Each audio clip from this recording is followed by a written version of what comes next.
Hi, I'm Craig with ApplianceVideo.com. Today, we'll be taking a look at your 6-inch element infinite switch on this GE electric oven.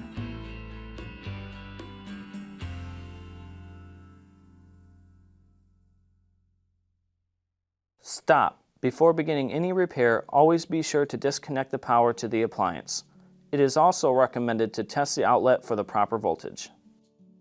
The main reasons why you'd be replacing this switch is if the unit is not heating on that element or it is staying on only high settings. Now, click on the link below to view this repair video.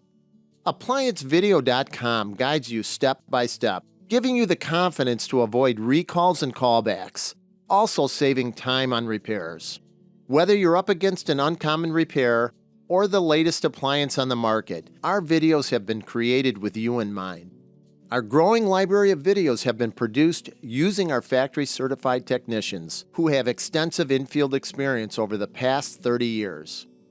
ApplianceVideo.com provides high-quality repair videos that anyone can follow, regardless of their skill level. We are here to help.